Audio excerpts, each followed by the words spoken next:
কয়াকুছি গ্ৰন্থ আৰু বাণিজ্য মেলা সাংস্কৃতিক শোভাযাত্ৰাৰ আৰম্ভ হ'ল। সাংস্কৃতিক শোভাযাত্ৰাত এই অঞ্চলৰ সমূহ সন্মানীয় সচেতন ব্যক্তিসকলে অংশগ্ৰহণ কৰিছে। তাৰ লগতে এই অঞ্চলৰ সকলো শিক্ষানুষ্ঠানৰ ছাত্ৰ ছাত্ৰীসকলে অংশগ্ৰহণ কৰিছে।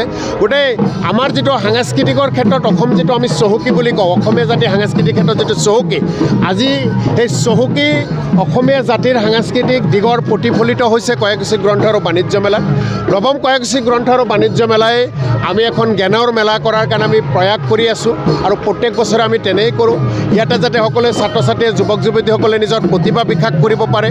ইয়াৰ শৈক্ষিক প্ৰতিভাই হওক, ক্ৰীড়াৰ প্ৰতিভাই হওক, সাংস্কৃতিক দিগৰ প্ৰতিভাই হওক, আন সাহিত্যৰ প্ৰতিভাই হওক, সকলো যাতে বিকাশ কৰিব পাৰে তাৰ কাৰণে সকলো ধৰণৰ কাৰ্যসূচী আমি ইয়াতে ৰাখিছোঁ।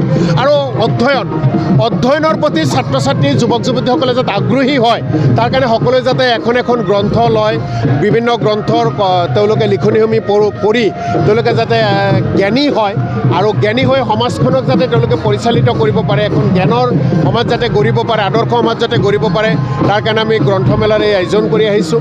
আমাৰ অসমখন শংকৰাজানৰ দেশ আৰু শংকৰাজানৰ দেশত যুগে যুগে বিভিন্ন জাতি জনগোষ্ঠী মিলি অসমীয়া জাতি হিচাপে আমি জীয়াই আছোঁ। আমাৰ মাজত ভাতৃত্ববোধ আছে, আমাৰ মাজত একতা আছে। সেই ভাতৃত্ববোধ আৰু একতাৰ এনাজৰীডাল মজবুত কৰাৰ কাৰণে কয়াকুছি গ্ৰন্থমেলাই সকলো সময়তে কাম কৰি আহিছে। ইয়াতে হিন্দু, মুছলমান, জৈন, খ্ৰীষ্টান সকলোৱে একেলগে আহিছে, হাতে হাতত ধৰি কান্ধত কান্ধ মিলাই সকলোৱে ভাগ লৈছে আৰু একেলগে সকলোৱে কৈছে যে আমি অসমীয়া জাতি হিচাপে আমাৰ মাজত মিলাপ্ৰীতি আছে, আমি ভাতৃত্ববোধেৰে জীয়াই থাকিব পাৰোঁ। আমি বিচাৰোঁ যথেষ্ট পাৰ হৈ যোৱা বছৰকেইটাতকৈ এইবছৰ আমি বেছিকৈ সঁহাৰি লাভ কৰিছোঁ আৰু ৰাইজক ধন্যবাদ জনাইছোঁ। আজিৰ তাৰিখৰ পৰা 22 ডিচেম্বৰলৈ কয়াকুছি গ্ৰন্থ আৰু বাণিজ্য মেলা অনুষ্ঠিত হ'ব। সকলো ৰাইজক আহ্বান জনাইছোঁ, আপোনাৰ ঘৰত থকা সন্তানজনৰ লগত আপুনি আমাৰ গ্ৰন্থমেলালৈ আহক, এখন কিতাপ কিনক, আমাৰ বিভিন্ন কাৰ্যসূচীত ভাগ লওক, নিজেও জ্ঞান লাভ কৰিব, আনকো আপোনালোকে জ্ঞান দিয়ক, আমাক সহযোগিতা কৰক। নৱপ্ৰজন্মৰ ছাত্ৰ ছাত্ৰীসকলৰ বিষয়ে কি ক'ব?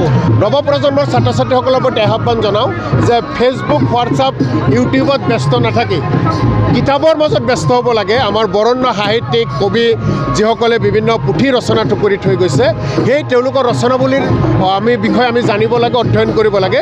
গতিকে কিতাপ সকলোৱে পঢ়িব লাগে। পাঠ্যপুথিৰ জ্ঞানৰ লগে লগে বাহিৰা যিখিনি আমাৰ বিভিন্ন গ্ৰন্থ আছে, বিভিন্ন পুথি আছে, সেইবিলাকৰো আমি জ্ঞান লাভ কৰিব লাগে। ঠিক আছে।